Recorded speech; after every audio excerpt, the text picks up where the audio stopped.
नमस्कार। मानव सभ्यता और शेष प्राणी नाम के इस चैनल पर मैं आपका स्वागत करता हूं, जो कि इंस्टाग्राम @सत्येंद्र मलिक और फेसबुक पर भी @सत्येंद्र मलिक के नाम से पंजीकृत है।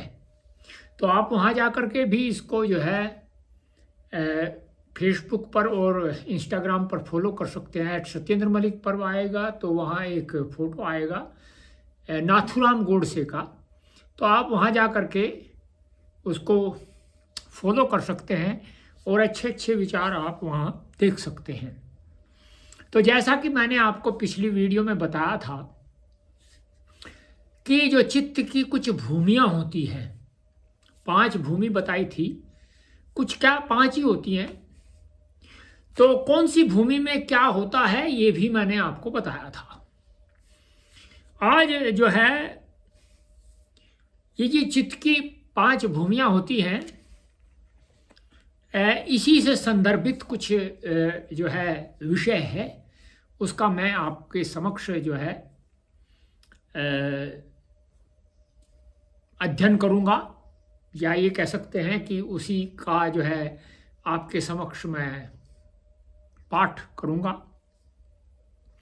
तो सबसे पहले तो जो है हमें ये जानना हो चाहिए कि जो है योग में जो चित्त की वृत्तियाँ होती हैं उन्हीं का निरोध क्यों होता है। जैसे कि कहा है योगश्चित्त वृत्ति निरोध है, तो जो चित्त की वृत्तियाँ होती हैं उन्हीं का ही निरोध क्यों होता है।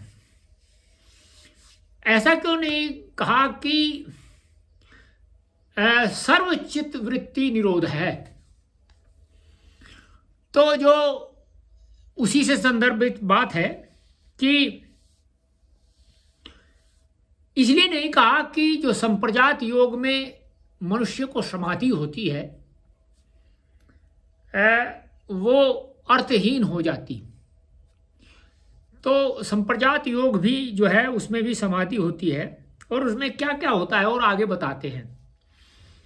उसमें प्रकाशशीलत्व, प्रवृत्तिशीलत्व और स्थितिशीलत्व, इन 3 स्वभावों के कारण चित्त सत, रज और तम, इन 3 गुणों का विकार स्वरूप त्रिगुणात्मक है। अब आप को देखिए चित्त के अंदर जो वृत्तियां होती हैं वो क्यों होती हैं, सबसे पहले हमें ये समझना चाहिए चित्त के ही अंदर क्यों वृत्तियां होती हैं। क्योंकि वह त्रिगुणात्मक है, शेष सभी है, लेकिन चित्त जो है उसके अंदर प्रवृत्तिशीलत्व भी होता है, स्थितिशीलत्व भी होता है और प्रकाशशीलत्व भी होता है, और अन्य के अंदर ऐसा नहीं होता। तो और ये तीनों जो गुण हैं जहां भी ये मिलते हैं वहां एक विकार की उत्पत्ति करते हैं। अब आगे क्या है जी, यदि रज और तमो गुण का संसर्ग रहे तो उसे ऐश्वर्य और विषय प्रिय लगते हैं। अब आपको मैं बताता हूं, जैसे बहुत सारे लोग होते हैं उनको ऐश्वर्य और विषय उनमें उनकी बहुत रुचि रहती है। ऐश्वर्य का अभिप्राय यह है कि वे कुछ प्राप्त करना चाहते हैं, ऐसा जैसे कि उनकी कोई ख्याति हो। और विषय वे होते हैं जो मनुष्य को बंधन में डालते हैं। तो वही चित्त यदि केवल तमोगुण के साथ ही संलग्न हो तो उसकी प्रवृत्ति, अब यदि चित्त जो है तमोगुण के साथ में संलग्न हो, जुड़ा हुआ हो, उसकी प्रवृत्ति अधर्म, अज्ञान, आसक्ति और अनैश्चर्य में होती है। अब आपको ये जानकारी होगी कि जो मनुष्य अधर्मी होते हैं, अज्ञानी होते हैं, आसक्तिवान होते हैं और अनैश्वर्य का अभिप्राय होता है जो ऐश्वर्य से हटे हुए होते हैं, जो ऐसे कार्य करते हैं जो अनैश्वर्य की प्राप्ति कराते हैं, उनका जो चित्त है, जो कहते हैं नहीं कि ये तामसिक बुद्धि हो गया है, तो वो केवल और केवल तमोगुण में जो है रहते हैं। उनके अंदर रजोगुण और सतोगुण तो होता है, लेकिन तमोगुण उनको अभिभूत कर लेता है, अर्थात उनको ढक लेता है। तो आगे क्या है, चित्त का मोह रूप आवरण पूर्णतया हट जाने पर, जब चित्त का जो मोह रूपी आवरण है जिसके द्वारा मनुष्य प्रवृत्त होता है, जो आवरण उसको प्रवृत्ति में घुसाता है, ऐसी प्रवृत्ति जो उसको जो है बंधन में डालती हो, गृहीता, ग्रहण और ग्राह्य, इन तीनों विषयों की पूर्ण प्रज्ञा उदित होती है। तो उस समय गृहीता, ग्रहण और ग्राह्य, ये तीन विषय जो है इनकी पूर्ण प्रज्ञा उदित होती है।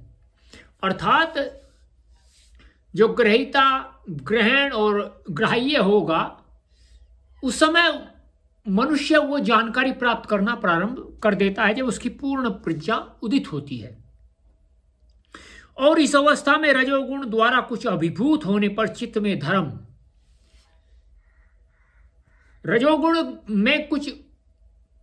रजोगुण से वह अभिभूत होता है, सत्वगुण प्रधान नहीं होता उस समय में। धर्म, ज्ञान, वैराग्य और ऐश्वर्य की प्राप्ति होती है। धर्म, ज्ञान और वैराग्य अर्थात वहां से जो है वह उन्नति के पथ पर चढ़ना प्रारंभ कर देता है। जब ऐसी स्थिति होती है, ग्रहीता, ग्रहण और ग्राह्य की स्थिति जब हो जाती है तब, और वह होती कब है, जब चित्त का जो मोह है, मोह का अभिप्राय यह है कि जैसे अरे अब क्या होगा, अब क्या होगा, अब क्या होगा, अब क्या होगा, तो ये अब क्या होगा ही जो है मनुष्य को मोह की ओर ले जाता है। अच्छा जी, आगे क्या है, जब रजोगुण का यह अस्थिरता रूप मल लेश मात्र भी नहीं रहता, अर्थात जब वो रजोगुण है वह जो है पूर्णतया हट जाता है, उसका आवरण क्या होता है, तब चित्त स्वरूप स्थित हो जाता है। उस समय चित्त अपने स्वरूप में स्थित होता है। अब देखिए, आपको मैं ये कितनी सुंदर बात इन्होंने बताई है। हमारा चित्त काम करता है लेकिन अपने स्वरूप में स्थित न होकर के काम करता है। यदि हम अपने चित्त को स्थिर करना, उसके स्वरूप में स्थित करें, तो ये सब चीजें हमें जो है त्यागनी होती है। अब जो है त्याग का भी बड़ा समस्याग्रस्त है लोग। त्याग में भी,